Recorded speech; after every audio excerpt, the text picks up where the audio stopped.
Hello, नमस्कार दोस्तों। मैं आचार्य नीरज शास्त्री अलवर से आपको संस्कृत के बारे में बताने जा रहा हूँ। हमने पिछली क्लासों में संस्कृत व्याकरण के बारे में आपको बताया था, स्वर और व्यंजनों के बारे में मैं आपको बता के चल रहा था। हम अभी रीड के लेवल की संस्कृत भाषा के बारे में बात कर रहे हैं। तो जो संस्कृत भाषा है लेवल फर्स्ट में और लेवल 2 दोनों में ही आती है, जो चॉइस के अनुसार होती है। अगर हम उसको ध्यान से पढ़ें तो उसमें आप अच्छा स्कोर कर सकते हो। 30 प्रश्न आते हैं संस्कृत के, और उन 30 प्रश्नों में से हम ज़्यादा से ज़्यादा किस प्रकार से कहाँ से प्रश्न निकाल करके हम अच्छे से अच्छा स्कोर ले सकते हैं, तो उसके बारे में मैं आपको यहाँ पर समझा रहा हूँ। और संस्कृत की व्याकरण के बारे में हम पढ़ रहे हैं।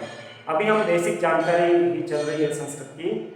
उसमें मैंने आपको सबसे पहले स्वरों के बारे में बताया, फिर मैंने आपको व्यंजनों के बारे में बताया था। मैंने आपको बीच में थोड़ा सा ध्यान दिलाया था कि स्वर और व्यंजन पाणिनि के अनुसार भी अलग से होते हैं।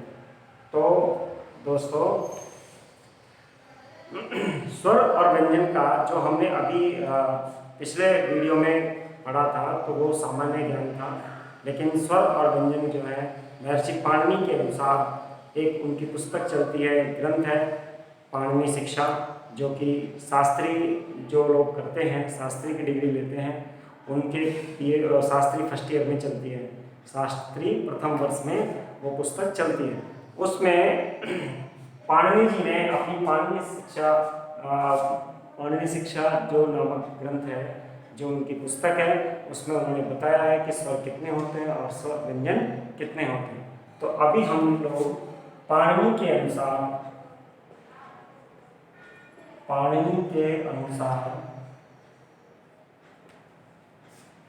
स्वर कितने होते हैं, ये होते हैं दोस्तों 21, 22। ये होते हैं 21, 22। इस बात का विशेष रूप से ध्यान रखना है। अब ये विशेष बात है, और ये विशेष बात, इनके प्रश्न किस प्रकार से आते हैं, किस प्रकार से परीक्षाओं में इससे संबंधित प्रश्न पूछे जाते हैं, वो अभी हम आपको बताएंगे।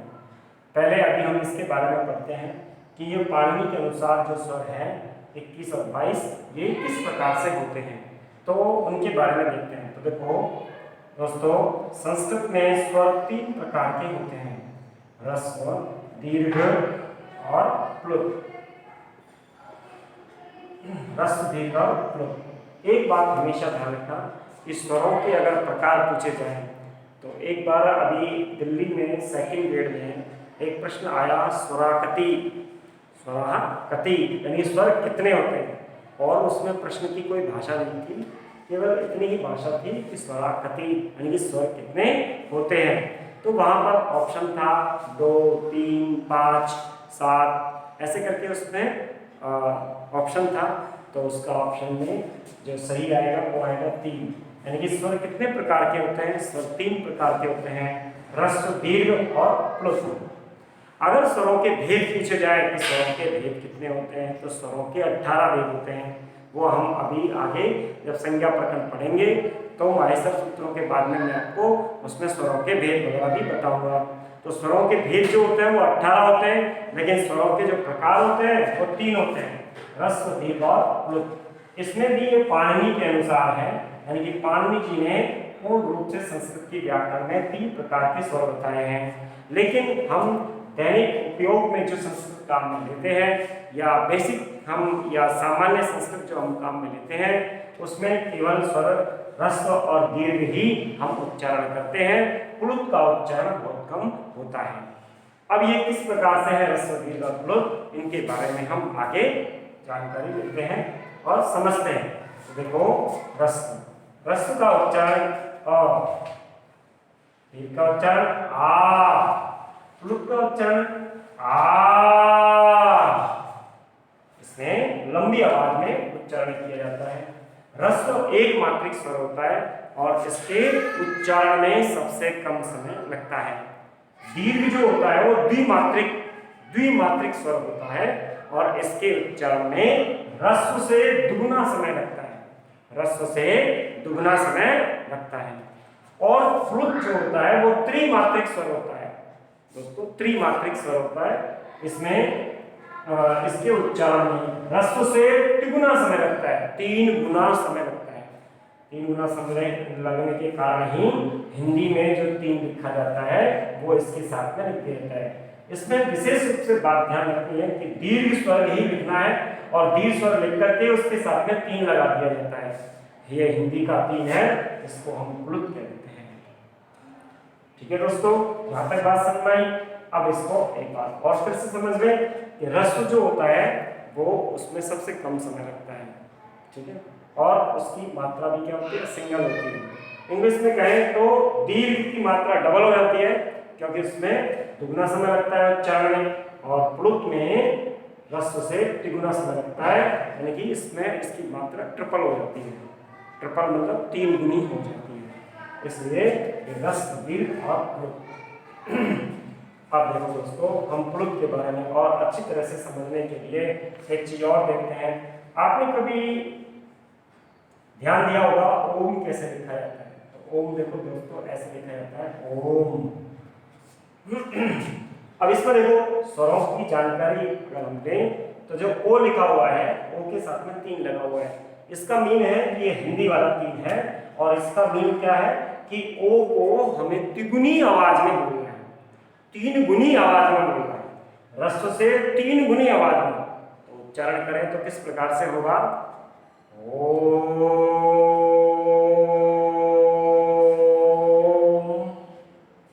म जो आ रहा है तो मैं कैसे है, हलंत है, हलंत है तो साइलेंट हो जाता है। ओ को हम जितना लंबा खींचेंगे, जितना लंबा खींचना चाहे उतना लंबा खींच सकते हैं।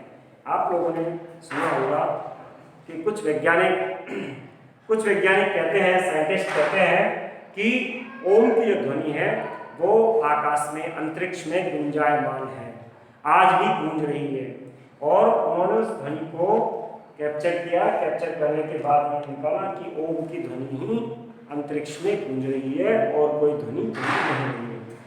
दूसरी बात क्या है कि ओम के उच्चारण करने से डॉक्टर वगैरह भी कहते हैं कि हार्ट की जो प्रॉब्लम्स होती हैं और लंग्स की, हार्ट की, इनकी जो सांस फूलने की इनकी जो बीमारियां होती हैं वो ओम के उच्चारण से ठीक हो जाती है। इसमें हम ओ को बहुत लंबा खींचते हैं, तो जो योगी मुनि होते हैं, जो योगा करने वाले होते हैं, जो सुबह ध्यान लगाने वाले होते हैं, ब्रह्म मुहूर्त में जो ध्यान लगाने वाले होते हैं, तो वो लोग ओम का उच्चारण करते हैं। तो कभी आप उनको एक बार ध्यान से देखना कि ओम का उच्चारण किस प्रकार से, तो ओ को वो जितना लंबा खींचते हैं उतना ही उनकी इम्यूनिटी पावर बढ़ती चली जाती है। तो ओ में यहाँ पर 3 का निशान लगा रहता है, इस 3 को हम प्लुत कह देते हैं। तो ओ को यहाँ प्लुत है और ये मैं हलंत है, यानी ये साइलेंट हो जाता है, इसका उच्चारण सबसे कम होता है। अभी इसके बारे में और भी आगे बताऊंगा, लेकिन अभी हम आगे चलते हैं और इसी प्रकार से इसमें देखते हैं ह्रस्व, दीर्घ और प्लुत। अब इसी प्रकार से ई का उच्चारण होता है, ई, ई, ऊ,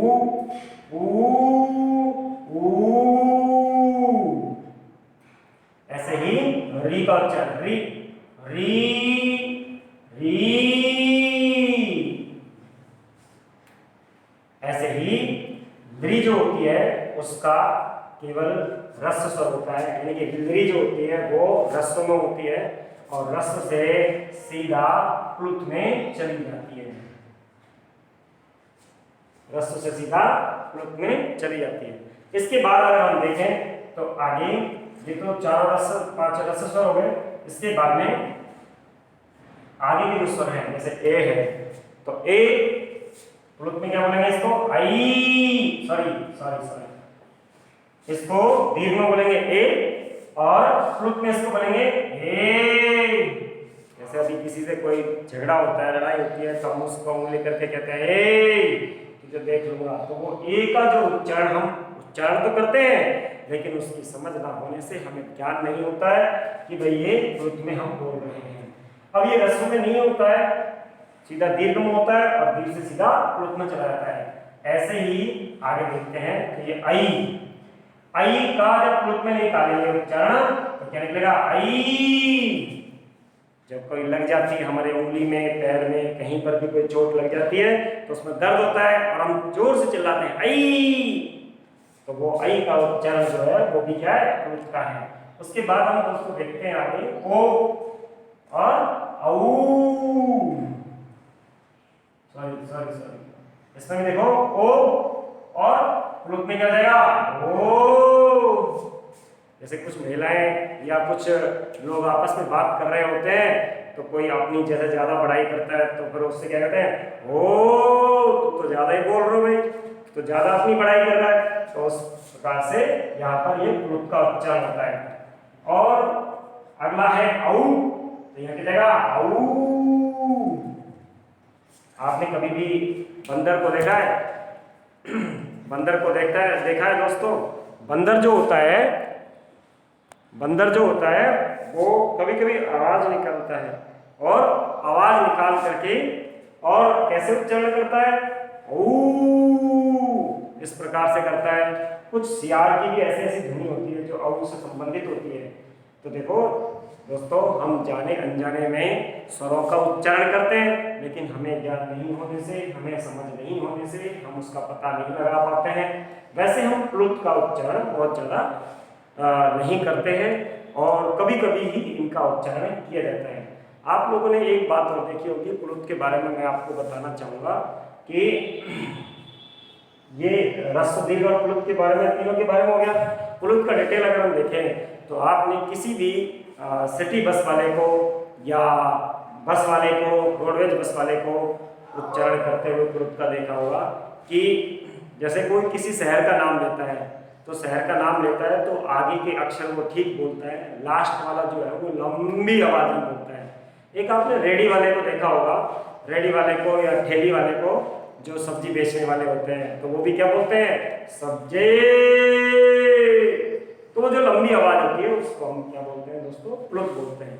प्लुत का जो उच्चारण होता है वो किसान लोग भी करते हैं। जैसे एक खेत में कोई अगर पानी लगा रहा है और 4 खेत दूर कोई या 2 खेत दूर कोई व्यक्ति पानी लगा रहा है, तो वो उसको अगर बुलाना चाहता है, जैसे सपोज करो कि घर से कोई खाना आ गया, तो खाना आ गया तो वो खाना खाने के लिए दूसरे भाई को अपने को बुलाएगा कि भाई आजा तू भी खाना खा ले।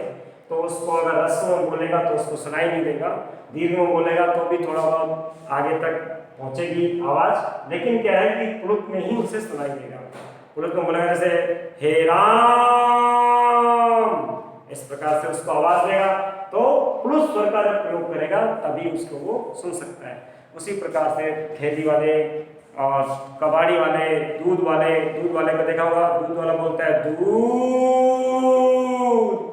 तो फिर वो लास्ट वाले जो स्वर होता है उसको प्लुत में ले जाकर के और उसका उच्चारण कर देता है। इस प्रकार से हमने देखा। इसमें एक चीज और देखते हैं, कभी आपने मुर्गे को बांध देते हुए सुना है दोस्तों? मुर्गे को बांध देते हुए सुना है? तो अभी देखो, मुर्गे को बांध देते हुए सुना होगा, तो मुर्गा कैसे बोलता है? मुर्गा जो बोलता है वो बोलता है कुकड़ू कू, तो पहले छोटा कू, फिर बड़ा कू और फिर ऊ, वो भी लंबी आवाज में बोलता है। तो उसमें तीनों स्वरों का उदाहरण मिल जाता है। अभी देखो दोस्तों, हमने आपको ये जो स्वर बताए हैं इनकी संख्या किस प्रकार से है। मैंने अभी आपको जो सारे स्वर बताए हैं इनकी संख्या कितनी है? 22। अभी जो मैंने आपको स्वर बताए हैं उन स्वरों की संख्या टोटल कितनी है? 22। अब प्लुत वाला जो लृ है, प्लुत जो लृ दिखाया था मैंने अभी आपको, इस प्लुत लृ को कुछ विद्वान मानते हैं और कुछ विद्वान नहीं मानते हैं। अगर इस प्लुत लृ को स्वर माना जाता है तो पाणिनि के अनुसार स्वरों की संख्या कितनी होती है? 22। और अगर प्लुत लृ को अगर नहीं माना जाता है तो पाणिनि के अनुसार स्वरों की संख्या कितनी आती है? 21। इसलिए दोस्तों पाणिनि के स्वरों की संख्या पाणिनि के अनुसार 21 और 22 होती है। इसको हम ऐसे लिख सकते हैं कि यदि प्लुत लृ को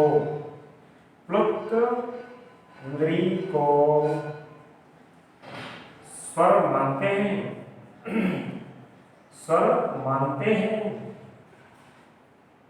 तो स्वर 22, और यदि प्लुत ली को स्वर नहीं मानते हैं, स्वर नहीं मानते हैं तो स्वर 21 21 कितने रहेंगे 21 21। तो इसीलिए स्वरों की संख्या कितनी रहती है दोस्तों 21 या 22, ये दोनों ही चलता है। अब पेपर में अगर आता है कि पाणिनि के अनुसार स्वरों की संख्या कितनी है 21 22। अभी मैंने आपको पिछले वीडियो में जब बेसिक स्वरों के बारे में जब मैं बता रहा था तो पाणिनि के अनुसार मैंने वहां पर स्वरों की संख्या आपको लिखवाई थी 9 और यहाँ पर कितनी है 21 22 है। तो आपको ऑप्शन में ये जो 21 22 है अगर ऑप्शन में मिलेगा तो 21 अलग और 22 अलग नहीं मिलेगा, ये हमेशा एक साथ ही आएगा 21 22। और अगर 9 स्वर आता है और 21 22 दोनों अगर आ जाते हैं तो पाणिनि के अनुसार स्वरों की संख्या 21 22 ही मानी जाएगी 100%। अगर 21 22 अगर नहीं दी हुई है, केवल 9 ही संख्या आ रही है पाणिनि के अनुसार, तो पाणिनि के अनुसार स्वरों की संख्या 9 ही होगी। ठीक है दोस्तों, ये मैंने आपको पाणिनि के अनुसार स्वरों के बारे में बताया। अब इसमें आपको कोई भी समस्या हो, कोई भी प्रॉब्लम हो तो अपने कमेंट्स बॉक्स में आप मेरे को कमेंट्स कर सकते हो, मैं उसका आपको जवाब दूंगा। और मैंने आपको अपने कॉन्टैक्ट नंबर भी बताए थे, मैं वीडियो के साथ में आपको कॉन्टैक्ट नंबर भी वहाँ पर मैं डाल देता हूँ, तो आप मेरे को डायरेक्ट कॉन्टैक्ट भी कर सकते हैं। आगे दोस्तों हम लोग अभी ज्योतिष के बारे में भी धीरे धीरे शुरू कर रहे हैं, तो ज्योतिष की क्लास भी शुरू करेंगे। ज्योतिष के अलावा उसमें हम लोग वास्तु की क्लास भी देखेंगे, तो वास्तु के बारे में भी आपको मैं ज्ञान दूंगा। जो ज्ञान है मेरे पास मैं सबको बांटना चाहता हूँ। और ज्योतिष के बारे में और किसके दिन किस प्रकार से चल रहे हैं, वास्तु में कैसा मतलब घर होना चाहिए, कहाँ बैठ के पढ़ाई करनी चाहिए जिससे कि हमारे घर में सुख शांति बनी रहे, बच्चों को पढ़ाई किस प्रकार से कराएं, किस दिशा में बैठ करके वो पढ़ाई करें और किस दिशा में बैठ करके किस दिशा में मुँह करें, किस दिशा में बैठ करके मतलब पढ़ाई करें, किस दिशा में सोएं, किस दिशा में क्या होना चाहिए, रसोई कहाँ होनी चाहिए, लेट बाथ कहाँ होना चाहिए, मंदिर कहाँ होना चाहिए। मंदिर एक बहुत बड़ी बहुत जरूरी मतलब जगह है जो कि बिल्कुल वास्तु के हिसाब से सही जगह होनी चाहिए। अगर मंदिर इधर उधर होता है तो घर में भी गृह प्रवेश वगैरह शुरू हो जाते हैं। तो इनके बारे में मैं आपको अपनी अगली वीडियो में बताऊंगा, वो भी अभी शुरू करने जा रहा हूँ। अभी मैं संस्कृत के बारे में आपको लेकर के चल रहा हूँ। संस्कृत में मैंने व्याकरण उठाया है क्योंकि रीट की वैकेंसी की संभावनाएं पूरी जल्दी से जल्दी बन रही है, तो इसीलिए मैंने आपको रीट में केवल संस्कृत व्याकरण आती है, तो मैंने इसीलिए आपको संस्कृत भाषा में संस्कृत व्याकरण ही इसीलिए प्रारंभ किया है। आगे सेकंड ग्रेड फर्स्ट ग्रेड से संबंधित भी मैं आपको वीडियो डालूंगा, तो उसमें फिर आपको साहित्य के बारे में भी बताऊंगा, संस्कृत की और जानकारियाँ भी दूंगा। ठीक है, नमस्कार दोस्तों, आज इतना ही। All the best.